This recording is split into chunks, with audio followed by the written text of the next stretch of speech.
자, 우리가 입시 물리 쪽은 모의고사 위주로 소개한다 했습니다. 결국엔 여러분들이 과거 가는 데 있어서는 크게 상관없으나 3차 면접장에서 좀 필요한, 그러니까 중학교 공부 레벨에서 분명히 다뤘지만 그보다 조금 더 물어보는 그런 것들이 이제 그런 모의고사 위주에서 다룬다 있는데요. 이번에 우리가 입시과학이라고 하는 이 단원에서 좀 소개할 일은 이제 자소서를 쓴다든지, 이건 이제 기말고사 끝나자마자 바로 해야 될 일들입니다. 근데 내가 이 과거를 가기 위해서 어떤 것들에 대해서 내가 관심을 가지고, 그래서 거기에 대해서 좀 연구 좀 해봤습니다 하는 연구 어떤 주제에 대한 이런 것들에 대해서 소개해 볼까 하겠습니다. 그러다 보니까 특정한 어떤 우리가 뭐 교재 같은 건 없고요. 여러분들이 여러 관심 있는 자료들에 대해서 좀 찾아내는 어떤 시간들을 가지는 부분이 되겠습니다. 그래서 내가 여러분한테는 그냥 어떤 모티브를 좀 던져주는, 이슈를 던져주는 뭐 그런 역할이지 않을까 싶네요. 우리가 과학을 보니까 크게 물화생지 네 가지 영역을 다룹니다. 과학의 탐구 영역을, 탐구 방법을 보면 크게 두 가지로 나눌 수가 있을 겁니다. 과학을 탐구 영역. 참고로 여러분한테 오늘 프린트를 그냥 A4지 이렇게 하나 나눠드렸는데요. 뭐 주제에 대해서 여러분들이 뭐 쓰고, 뭐 오려 붙이고, 뭐 이렇게 하라고 뭐 좀 스크립트에 있는 것들입니다. A4 용지가 모자라다 하면은 저 바깥에 나가면 뭐 A4 용지 있고, 또 펀칭해가지고 추가로 또 계속 여러분들 자기 거 자료를 만들어 나가시라는 뜻에서 그렇게 무지 용지로 그렇게 하는 겁니다. 과학의 탐구 방법은 크게 두 가지를 소개할 수 있을 것 같아요. 어떤 것들이 있을까요? 면역적 탐구 방법과 귀납적 탐구 방법이 있네요. 면역 탐구 방법은 뭐죠? 자연 현상을 관찰하면 되겠죠?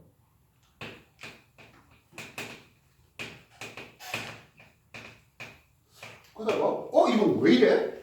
하는 문제 인식이 있을 겁니다. 생명과학을 한번 공부하면서 이런 내용들을 배워본 적이 있지 않을까 싶네요. 이것 때문에 그럴까 할까? 하는, 이것 때문에 이러이러한 이유 때문에 이러이러한 결과가 나오지 않을까? 하는 가설의 설정 단계가 있네요. 특히 이렇게 가설 설정한 단계는 비답 쪽에서 가설 설정이 있다고요? 없어요. 이 가설 우리는 잠재적인 결론, 잠재적 결론이라는 것입니다. 그래서 이 가설이 맞는지 실험을 설계하고 수행하는 과정을 볼 수 있겠죠. 특히 이런 시험을 설계 수행 과정에 보면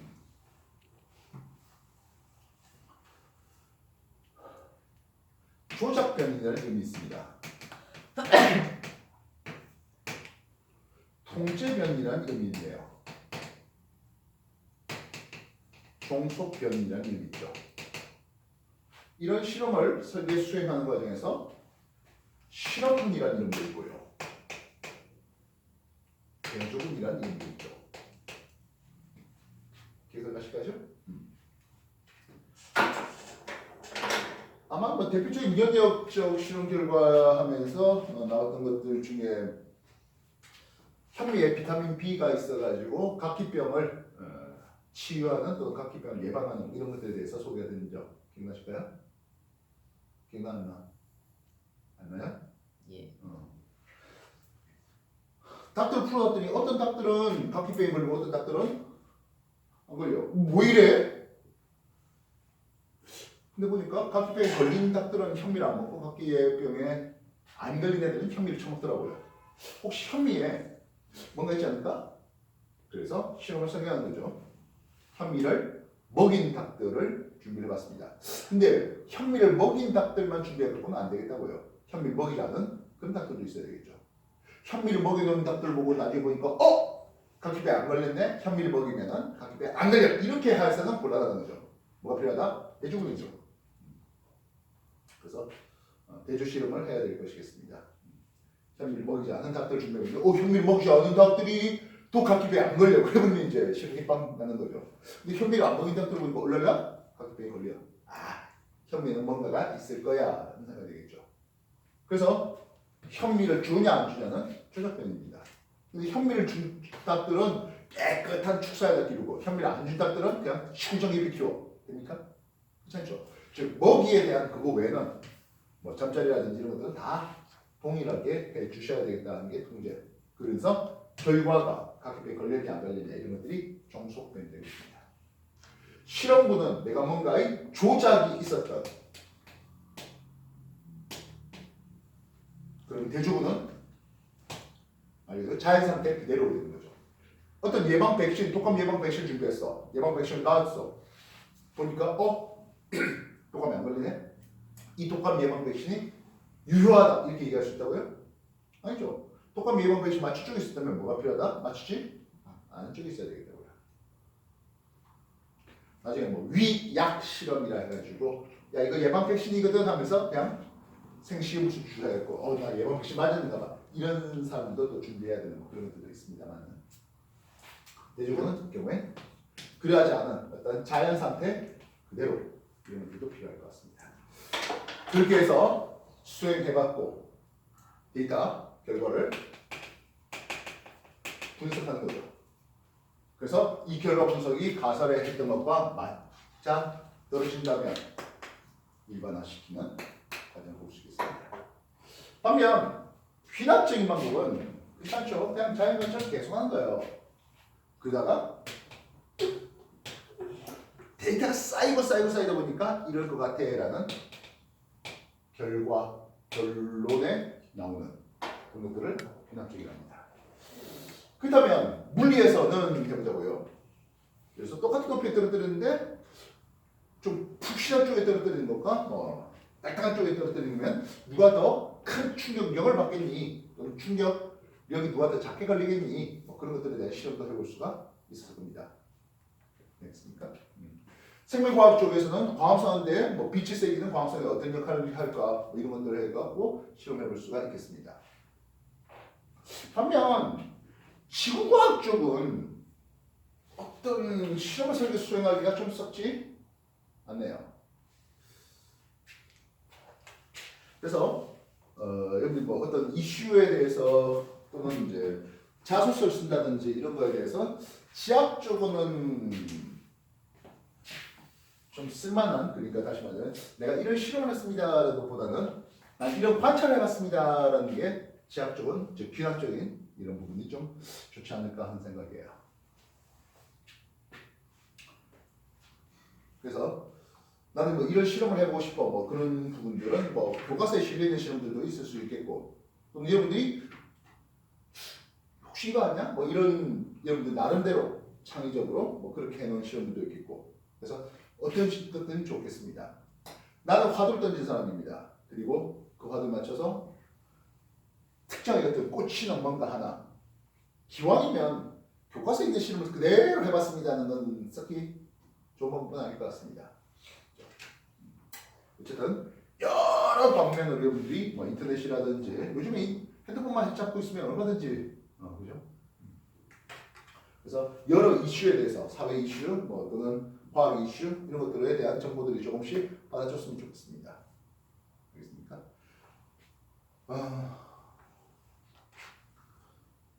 자주 여러분한테 얘기합니다만 내가 여러분들 가르치기 위해서 내가 미리 쇠페이드 책을 미리 공부하고 이런 거 안 됐죠.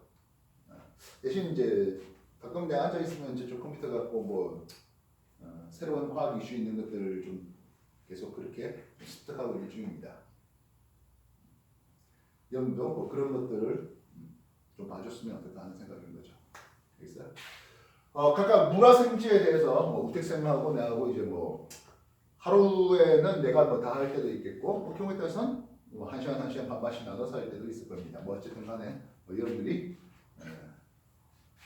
나는 이런 거에 꽂혀가지고 이런 거에 대해서 지금 중학교 2학년 건너갔다면 중3 정도에서 계속 연구해봤다. 또는 중학교 때 2학년 때부터 계속 그거에 대해서 관심을 가지고 내가 과거를 준비하는 데 있어서 내 이런 이력을 좀 쌓았다 하는 그런 말거리들을 만들어 주셨으면 좋겠고 너무 넓은 어떤 범위 어떤 특정 한 분야에 꽂혀가지고 좀 해봤으면 어떻겠냐 하는 생각입니다. 여러분들이 나중에 면접관 만났을 때 니는 우리가 뭐 진상과학을 가기 위해서 또는 인천과학을 가기 위해서 니는 어떻게 뭐 했냐라고 했었을 때 아우 교과서만 열심히 뭐 이건 좀 아니잖아 하는 거지. 그게 생물에 대한 자연현상이 있을지 뭐 천문학이라든지 뭐 하다못해 돌덩어리들 요즘 뭐 길거리 가면서 돌덩어리 보기 좀 쉽지 않습니다만은 예전에 여러분한테 얘기했다시피 저쪽에 아라뱃길 가면은 돌을 그러니까 산을 긁어내갖고 인공 하천을 만들다 보니까 그게 노두라 해갖고 돌덩어리들이 단면이 많이 드러나 있습니다. 그게 보면 여러 지층도 있고 습곡도 있고 단층도 있고 그래요. 뭐 정단층, 격단층 왁 섞여 있는 그런 것들도 있고. 그래서 어느 날 가서 봤더니 오우 이 단층들이 재밌게 보이는 애. 그게 연습을 좀 많이 관찰했습니다. 사진 다다닥 찍은 것들. 그래갖고 분석 좀 해봤습니다. 그리고 분석한 것에 대해서 학교 선생님들하고도 이렇게 얘기를 해봤습니다. 그런 것들이 좀 말거리도 좀 풍성했으면, 어떤 경험치들이 좀 더 있었으면, 그렇다면 아마 과거하는 데 있어서 분명히 플러스 알파 될 거라 봅니다. 알겠나요? 네, 정리하겠습니다. 정리하실 거예요.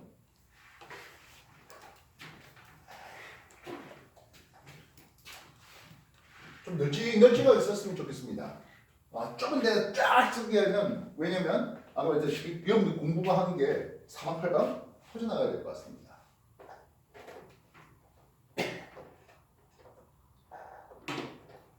이쪽은 마인드맵입니까? 뭐 그런 것들 되는 거죠.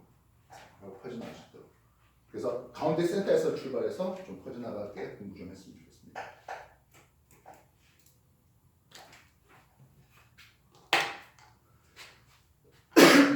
특히 뭔가 내가 이런 가설을 맞춰서 실험을 해봤다 하는 것들은 굉장히 나중에 면접관이라든지 이런데 또는 뭐 사정관 이런 사람들한테 꽤 꽂히는 어떤 주제지 않을까 싶습니다.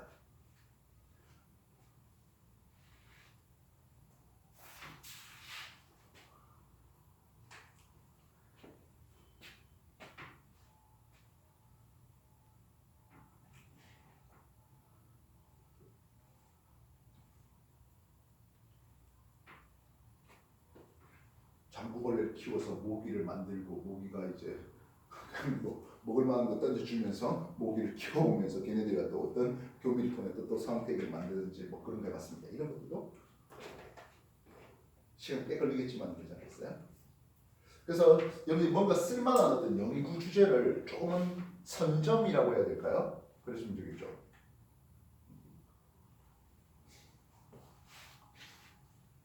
꽤 여러 달이 걸리는데 6월 말 7월 돼서 그때 주제 선정해가지고 뭔가 내가 실험해봤는데 하려면 시간이 너무 부족할 수 있어요. 그러기에 지금에서라도 뭐 여러분이 관심 가진 어떤 분야, 그게 물화생태 어떤 거가 되든 상관없을 것 같습니다. 뭐 어떤 실패할 거를 고려한다면 한 2개 정도 주제를 봐가지고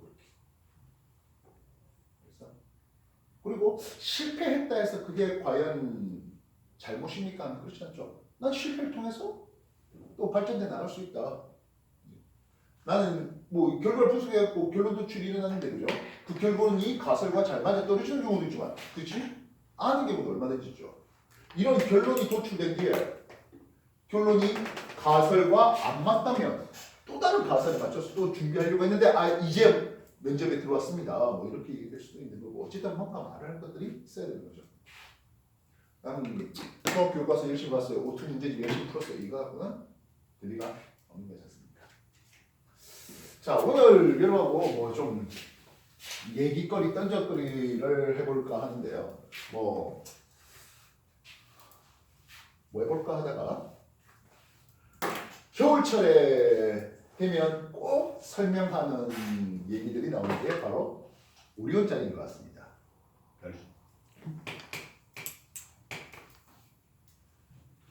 별의 얘기를 펼쳐보다 보니까 뭐 별자리도 나올 수 있겠고요. 별의 색깔도 나올 수 있겠죠. 별 색깔이면 뭐 온도 이런 것들이 있겠죠. 별까지 어떤 거리에 대한 정보도 나올 수 있을 것 같습니다. 별들의 나이 그런 것들도 펼쳐질 수 있겠습니다. 별자리라고 했는데 별자리들 어느 한 곳에 보이는 별들의 무리들인데요. 이 별들의 무리들이 실제로 모여 있는 것들입니까? 그렇진 않죠. 그냥 단지 같은 방향에 있을 뿐이지 거리상으로는 엄청나게 서로 다른 거리에 있는 놈들이 많습니다. 그렇기 때문에 지구가 실제로 태양계인데요. 우리나라 주변으로 태양계가 공전합니다. 선생님 시절에는 뭐 인터넷이고 나발이 그런 거 제대로 될 리가 만무하고요. 뭐 인터넷 자체가 없었다는 건 아닙니다. 실제로는 이제 우리가 흔히 말하는 월드와이드 웹이 없었을 뿐이고요. 군사 통신으로서 인터넷은 있었습니다만, 뭐 학술 통신으로서 인터넷이 있었습니다만 일반 사람들이 흔히 말하는 그런 인터넷으로는 없었습니다. 그래서 기껏 찾을 수 있는 게 뭡니까 하면 뉴턴이라는 과학 잡지책이에요. 물론 과학 동화라는 것들도 있는데 실상 뉴턴지는 알고 보면 일본의 뉴턴지를 그냥 단순하게 한글로 원하는 번역한 그런 겁니다. 그래서 매달 한 번씩 이렇게 나오는데 매달 그렇게 돈 하나씩 주고 사게 되면 그게 굉장히 비싸요. 그래서 서점 아주머니 쫓아내고 앉아서 알바하면서 짜장면 하나 얻어 먹으면서 뉴턴지 뜯어갖고 쭉 보면서 그때 봤던 게 보이조가 지나가면서 명왕성 찍었다, 천왕성 찍었다, 목성 찍었다, 토성 찍었다 하는 그런 데이터들, 그리고 아주 미시세계에 대한 그런 얘기들, 상대성 이론에 대한 얘기들. 그래서 쌤이 여러분들 시절에 당시만 중학교 2학년 3학년 시절에 그런 뉴턴지를 통해서 과학의 여러 지식들을 흔히 말하는 배경 지식이라고 볼 수 있는데 그런 것들을 넓혔습니다. 그러다 보니까 주변 친구들보다는 그런 지식들이 훨씬 더 상대적으로 많았고, 그리고 그런 지식들을 통해서 중학교 공부, 고등학교 공부를 할 때 분명히 그게 도움이 되고 뭐 그런 얘기들이 좀 있네요. 지금이야 뭐 그냥 그런 뭐 과학사진 이런 것들도 아주 핸드폰 하나만 가지고도 그때 내가 종이책으로 봤던 거에 대한 훨씬 더 월등한 깨끗한 사진들이 지금 얻어질 수 있고, 그래서 여러분들이 뭐 나 때는 말이야 이렇게 하는 건 좀 부탁하겠습니다만은, 여러분들이 정보를 찾겠다 하면은 훨씬 더 많아 쉬운, 그리고 방대한 정보, 그리고 고품질 정보를 찾아낼 수 있습니다. 다만 주의해야 될 것은 가짜 정보들을 잘 가려낼 수 있어야 되겠죠.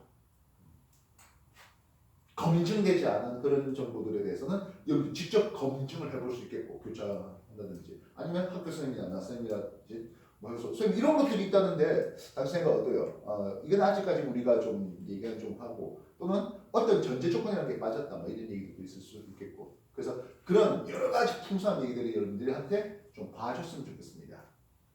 여러분들이 뭔가 말할 거리가 많았으면 좋겠다고요. 어쨌든 그럼 별자리가 이렇게 있는데, 별자리 있는 별들은 같은 거리에 있는 놈들은 아니었잖아요. 그럼 비슷한 거리에 몰려있는 별들의 집단이 있어요. 중3 정도 공부량이 나오나? 뭐라고 그러죠?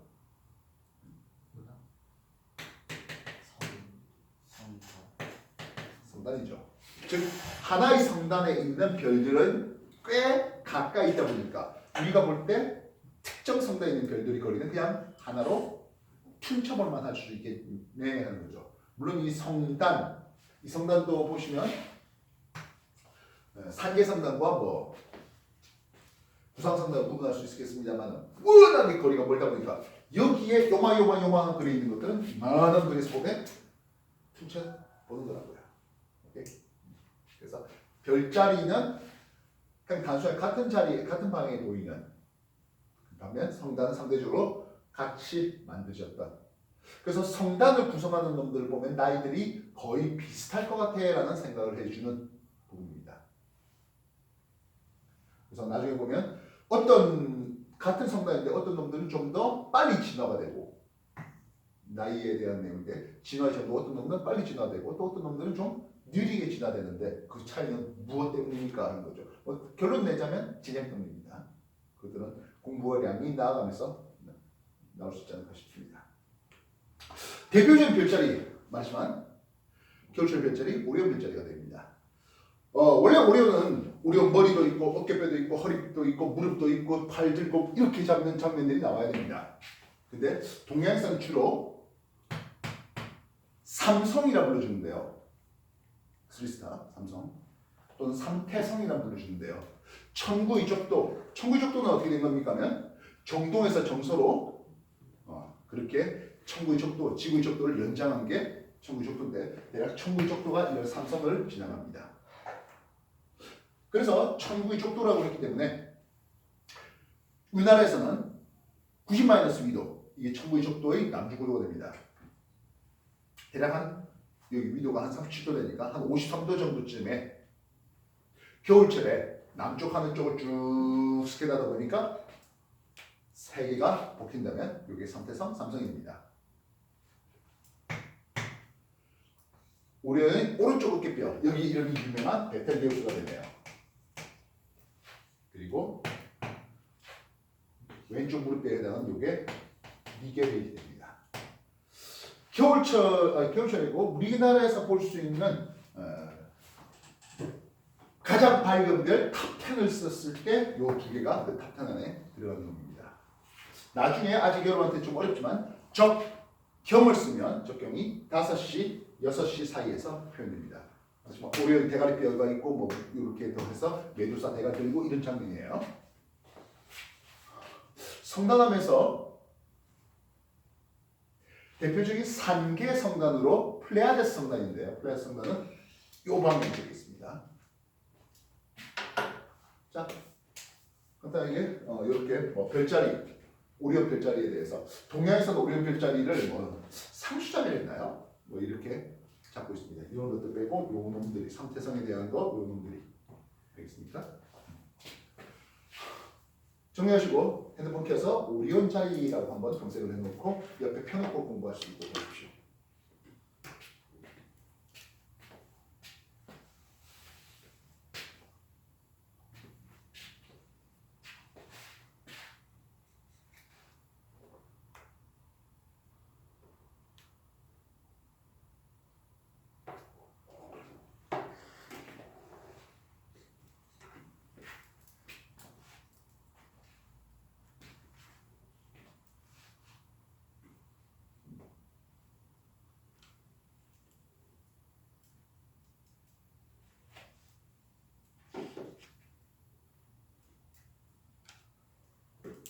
넓게 넓게 써놨습니다. 그리고 여러분들이 나중에 시간 내서 찾아가지고 여기다가 나 이런 얘기가 좀 더 썼으면 좋겠어 하는 그런 것들도 여러분 노트에다가 기록해 주시면 좋겠습니다.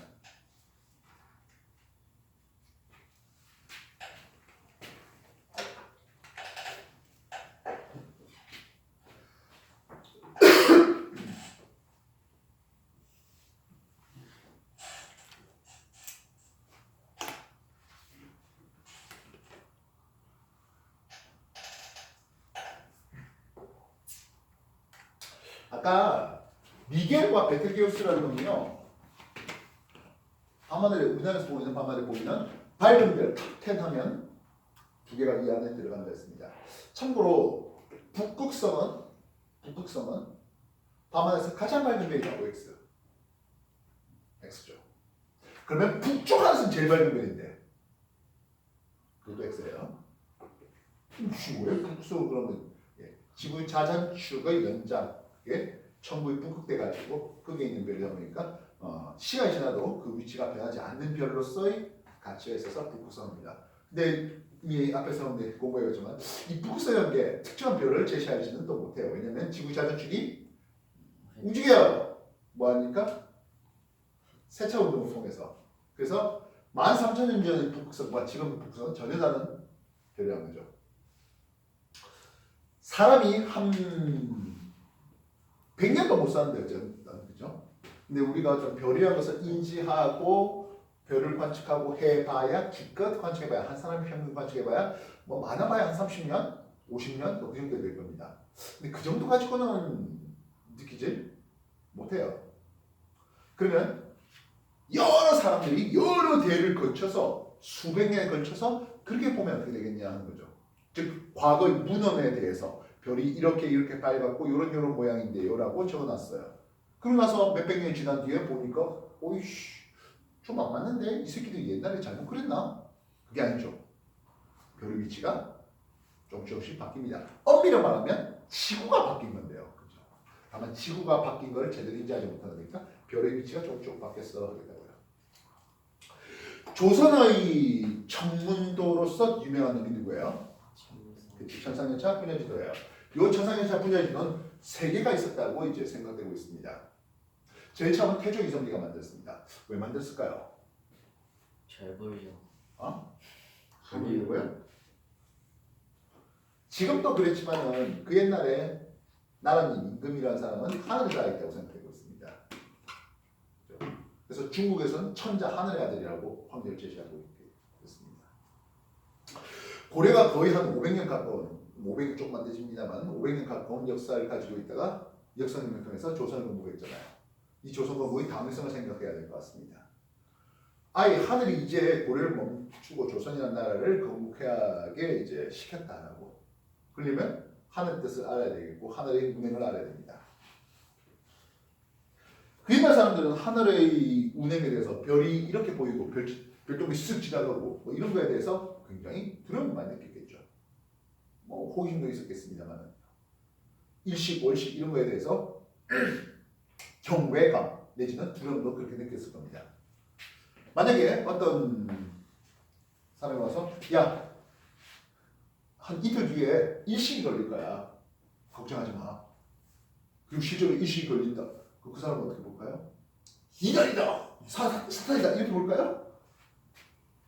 오, 하늘이 운행을 하는 자 이렇게 될 거잖아요. 만약 왕이 일식을 지금 우리는 일식을 제대로 경험해 본 역사가 없죠. 뭐 일식이 지구상에서 1년에 한 2번씩은 꼬박꼬박 걸려요. 다만 안타깝게 우리나라에 제대로 걸리지를 못했습니다. 우리나라에서 일식이 제대로 걸릴 때는 2035년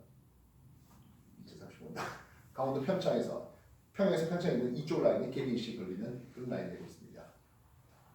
그렇게 걸릴 거라고 예상하고 있어요. 아 그때가 살아 있어야 되는데 내가 나도 한번 일식곡을 줘야 되는데 일식은 아직 한 번도 안 봤어요. 맨날 유튜브 뭐 이런 것들을 통해서 얼마든지 보긴 했습니다만 내 눈으로 보기다. 일식 걸릴 때에 맞춰서 뭐 여행 간다든지 그렇게 뭐 해서 보면 참 좋겠습니다. 여러분 나중에 뭐 대학생들에서 맥페나 하나를 눌러내고 일식 걸리는 나라에 가서 직접 보고 뭐 그런 것들 좋겠습니다. 그죠?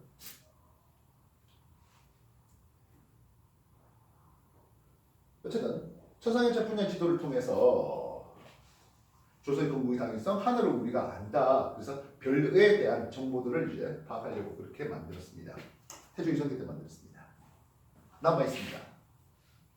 그리고 그 탁 번뜬 거는 중앙아시아 지금 뭐 이란, 이라크에서 보는 그런 쪽인데요. 그 굉장한 천문대가 그리고 그쪽은 알다시피 사막 지역이잖아요. 그러다 보니까 하늘이 꽤 맑아요. 천문 현상 보기 딱 좋아요. 그러죠. 열대 우림 지역에서는 뭐 밤하늘 볼래카메까지 구름 껴 있고 이러면 제대로 보기 어렵지 않습니까? 그래서 지금도 그렇지만 꽤 괜찮은 천문대들은 대부분 그런 고산지대 그리고 특히 비가 잘 안 오는 구름 잘 없는 그런 지역에 있습니다. 남반구의 최대 천문대로 타클라마칸 뭐 그런 사막인데요. 그 안데산맥의 좀 높은 고원지대에 이렇게 있습니다. 우리나라도 거기에 뭐 지분이 좀 있어서 연구가 계속 이루어지고 있는 것 같네요. 자, 어쨌든 두 번째 남아 있는 건 숙종 때 남아 있습니다. 숙종. 거기에 보면 비문에 세종 때 만든 게 킹세종부터 숙종까지 한 200여 년 시간 지납니다. 그래서 좀 별자리 위치가 바뀌었대요. 한 200년 동안 200년 동안 계속 본 건 아니죠. 200년 전의 것과 비교해 보니까 조금 별자리가 바뀌어서 숙종 때 다시 만들었습니다라는 내용이 나와 있습니다. 안타깝게도 킹세종 것은 현재 남아있지 않습니다. 그래서 세종 때 것과 비교해서 보니까 좀 달라졌다라고 했기 때문에 세종 때 것도 있어서 최소한 세계 천상열차 분야 지도가 있었을 것이고 세종 거는 지금 못 찾고 있다. 뭐 모르죠. 일본 어디에 있어? 그 시기들이 옛날에 들고 왔었는지 지금도 과연 우리나라 국내에 남아있는 문화재보다 일본이 수탈해 가서 그쪽에 개인 박물관 있는 게 더 많다는 하는 그런 우스갯소리도 있고요. 심지어 이번에 유네스코 문화유산 이쪽에 우리나라 고려 시대 거하고 그런 목판 인쇄물을 쥐들끼리 등재한다고 혹시 그런 기사 보셨어요? 환장한 일이잖아요. 근데 재밌게도 뭐 소열강도 마찬가지. 이집트의 오벨리스크 그거 어디 있습니까 하면 프랑스 파리에 있습니다. 대형 박물관이 루브르 박물관이 걔네들 지들급 문화유산들은 뭐 문화들 있는 것들 별 많이 없고요. 뭐 다 옛날에 열강 시절에 제국 시절에 그죠? 그렇게 남의 나라에서 파오고 퍼내가고 한 것들 다 그렇게 있는 것들이죠. 안 들려주죠? 그리고 뭐 마찬가지 직지심체유전 뭐 이런 것들이라든지 뭐 주장관 뭐 이런 것들 훔쳐간 것들 뭐 그런 것들 그대로 또 남아 있는. 얘기가 옆으로 좀 셌습니다만 어쨌든 자 그러면 이 별들을 볼 때 아까 밝기가 그렇다 했잖아요. 천상열차 분할 시도에는 밝은 별들은 좀 크게 박아놓고 어두운 별들은 좀 조그맣게 그렇게 비문에 남겨놨습니다. 별들 보니까 밝기가 서로 다르네요 하게 돼요. 이 밝기에 대해서 우리는 등급을 제시하죠. 등급이 크게 두 가지 등급으로 나누는 것 같습니다. 그냥 단순하게 맨으로 봅니다. 밝아요, 어두워요 하는 겉보기 등급이 있네요. 그래서 과거에 히파르코스가 제일 밝은 별을 0등성으로 어두운 별을 6등성으로 이렇게 이제 구분을 해봤습니다. 2등성부터 해야 되겠네요. 그렇죠?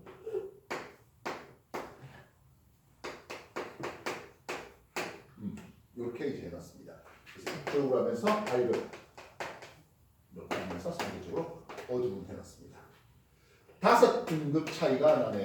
5등급 차이를 통해서 100배 밝기 차이를 그래서 한 등급 차이당 2.5배 밝기 차이를 제시하고 있는 게 히파르코스의 그렇게 겉보기 등급에 대한 내용이었습니다.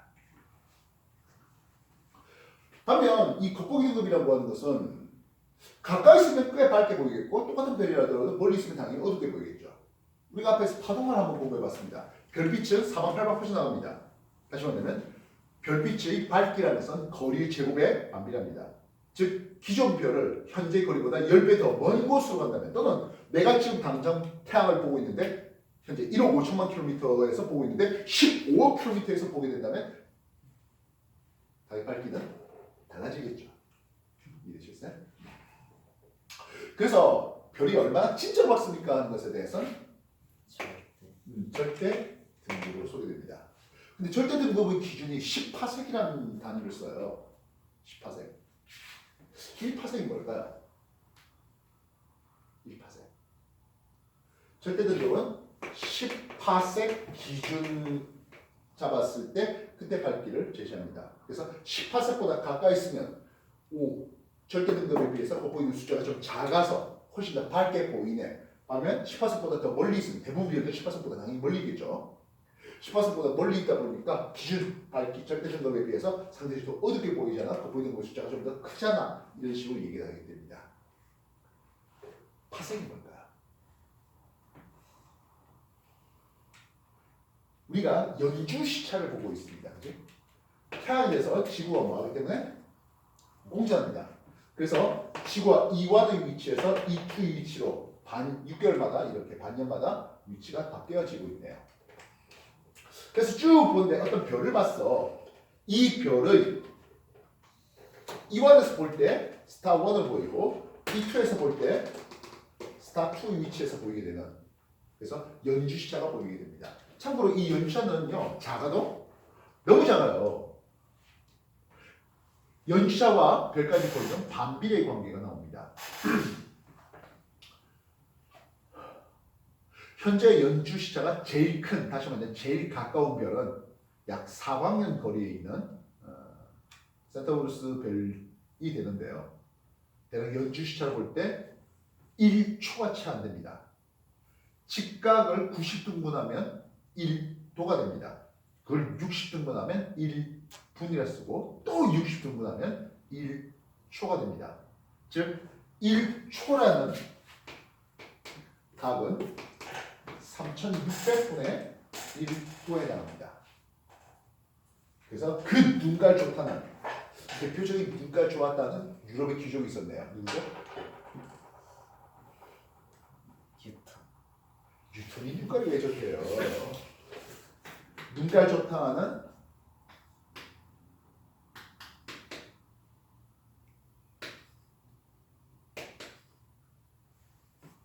티코. 케플러의 스승이라면 좀 이상한 사람이지만 어쨌든 그죠? 티코 브라이조차도 그 눈깔 좋다는 사람조차도 연주를 제대로 측정하지는 못했습니다. 이후에 훨씬 더 대구경 망원경이 제작되면서 별들 위치가 조금씩 바뀐다 하는 것들이 나오게 되는. 그래서 현재 과학으로서는 1초의 100분의 1에 해당하는 100분의 1초까지 0.01초까지 연주를 측정해낼 수 있겠고 그 연주를 통해서 별까지의 거리 R이 P 연주의 역수 이 전체 각은 시차는 힘을 쓰고 그 각의 절반을 P 연주차는 힘을 씁니다. 시차도 작은데 연주차는 얼마 작겠어요? 이런 관계로 표현되고 있습니다. 그래서 별까지 거리가 1파세이 되면 연주자 P는 1초가 되겠고 0.1초가 된다고요? 10파세까지 되겠습니다. 0.01초까지가 측정될 수 있다고요. 100파세까지가 우리가 별까지 거리를 측정하는 방법입니다. 즉 우리가 좀 이따가 이 별들이 어디까지 있어요, 어디 있어요 하는 별까지의 거리도 관심이 있습니다. 이 거리를 관측하는 데 있어 연주 시차를 측정하는 것은 꽤 가까이 있는 별들에 대한 내용이고요. 그거 외에 쇠페이드 변광성, 우리 교재의 쇠페이드가 변광성을 뜻하는 말인데요. 그 쇠페이드 변광성이 맥동 변광성이라는 이름을 씁니다. 변광성의 종류는 식변광성과 그리고 맥동 변광성 이렇게 표현되고 있는데요. 시선 북극성은 식변광성에 해당할 수 있는 놈들입니다. 북극성도 별의 밝기가 살짝 바뀌어요. 그래서 쇠페이드 변광성까지 얘기가 되겠고요. 등등등등 하다가 최종적으로 나중에 허블 법칙을 통해서 별까지의 거리에 대한 정보들을 찾아내는 이런 얘기들이 나오게 됩니다. 그렇지만 이렇게 여러 개 주제를 던져주는 것 중에 여러분들이 꽂히는 거 하나 좀 찾아내라 하는 부분이 있는 거예요. 모든 사람이 다 허블 법칙을 가지고 공부해라 이런 뜻은 아니라고요. 그리고 꼭 별에 대해서 연구하라 이런 것도 역시 아니죠. 또 다음 주에는 또 물리에 대해서 또 얘기도 해볼 수 있겠고. 왜요? 물리하니까 갑자기 부달거려요? 직접 마찰을 한번 시험해 볼 수 있는 거 아니에요? 자주 나오잖아요. 고무줄 2개 묶었어요, 3개 묶었어요, 4개 묶었어요, 추를 1개 올렸네, 2개 올렸네. 그러면서 가속도를 내고 타점 기록해 찍고 해볼 수 있는 거잖아요. 안 해요? 어떤 게요? 계약 떨어뜨리는 거군요. 아니에요? 아까 그 계란 떨어뜨리는 거 얘기했잖아요. 얼마 전에 이제 그 기사 이렇게 하는 거 보니까 얼마 높이에서까지 떨어뜨려가지고 계란을 안 깨질 수 있게 완충작을 좀 해서 하면서 미국의 고등학생들이 그렇게 실험을 했다네요.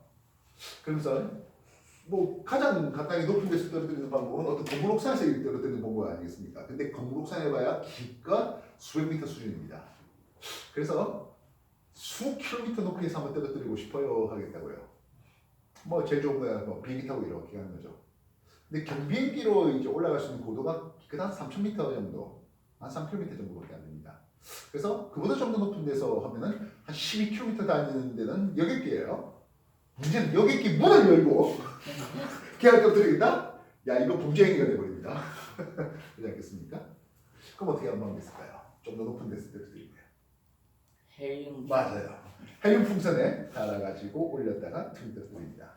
근데 말입니다. 한 계란이 퉁 떨어지는데 안 깨지게 하려면 밑에 뭐가 있어야 돼? 푹신. 그치, 푹신한 게 있어야 되겠죠. 푹신한 걸 가로세로 100km에 깔아놓겠다. 이게 돼? 안 되죠. 그래서 푹신한 거 해봤자 기껏해봤자 매트리스 이런 수준 아니겠습니까?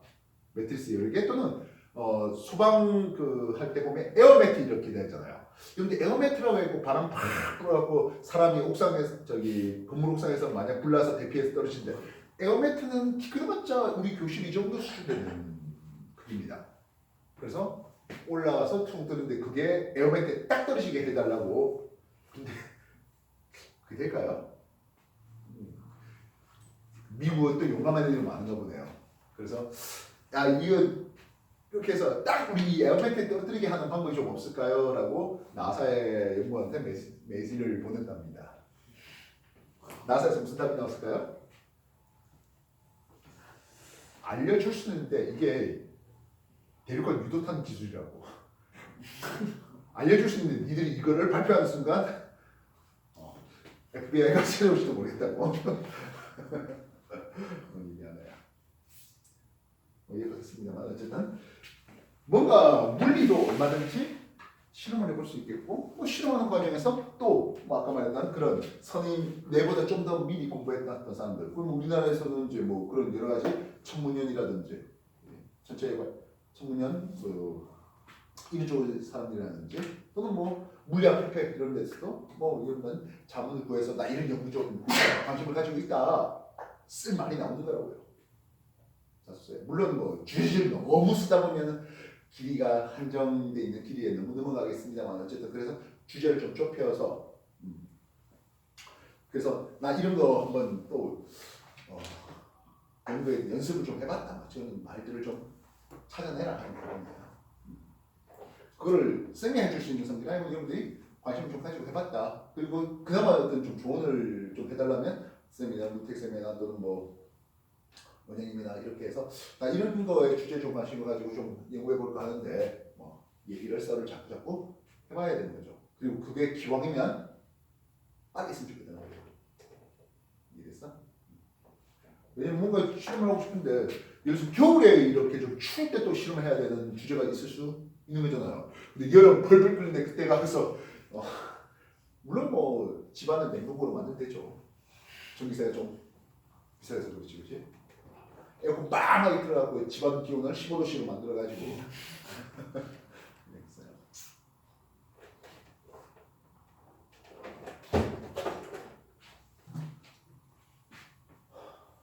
자, 뭐 어쨌든 이 파섹이라는 거리를 우리가 좀 소개하려고 하는데 이건 뭐 어느 책들 뒤져보면 다 나오는 부분입니다. 이 연주자 P가 1초가 되면 다시 말하면 3600분의 1이 되면 하겠습니다. 지구 태양 사이 거리를 우리는 1 천문단 1억 5천만 킬로미터를 얘기하고 있습니다. 그지? 그래서 연주자 P가 1초 될 때 이 별과 태양 사이 거리를 우리는 뭐라 하자? 1파섹이라고 정의 내리고 있습니다. 그렇다면 이 별로부터 태양에 대해서 이렇게 큰 원을 그릴 수 있겠죠. 중심각의 크기가 얼마가 될 때? 1초가 될 때 3600분의 1도가 될 때 그 호의 길이는 1천문단위 지구 태양 사이 거리 1억 5천만 킬로미터에 해당하네. 여기서 말뜻 무슨 얘기 아닙니까? 중심각 크기하고 호의 길이가 비례해. 여기서 말뜻 얘기 아니에요? 에라토스테네스가 지구 크기 측정할 때 사용했던 중심각 크기와 호의 길이가 비례하잖아 하는 그 얘기를 해야 됩니다. 그때 이 얘기를 다시 한번 쓴다면 중심각이 360도 다 돌면 2파이 반지름 r은 1파섹이라는 반지름 r을 가지게 되겠는데요. 중심각 크기가 1초가 되면 3600분의 1도가 되면 그 호의 길이는 1AU가 되겠습니다. 요식을 적는 거죠. 그래서 내함량, 외항 곱이 서로 같습니다 하면 1파섹 곱하기 2파이 곱하기 3600분의 1은 360 곱하기 1AU가 되네요. 2파이 분모 내리고 3600분자 올리면 1파섹은 360, 3600, 2파이 나오니까 대략 한 20만 AU 정도 됩니다. 20만 조금 됩니다. 20만 6천 뭐 그렇게 될 겁니다. 그래서 1AU가 1억 5천만 킬로미터 보내니까 대략 3.1 곱하기 한 10에 14승, 13승 킬로미터 아마 이 정도 될 겁니다. 그리고 빛이 1년간 간 거리를 1광년이라는데 대략 3.26 광년 이런 식으로 이제 표현되는 겁니다. 파섹의 의미 그래서 파섹은 이런 중지각과 호위기를 통해서 나온 거고요. 광년 말 그대로 빛의 속력을 통해서 제시된 거리가 됩니다. 보통 우리가 광년 많이 알죠. 우리 은하의 지름하면 10만 광년 뭐 그런 식으로요. 그래서 만약에 파섹을 하면 우리 은하의 지름은 한 3만 파섹 이런 식으로 표현되겠습니다. 정리해 주십시오.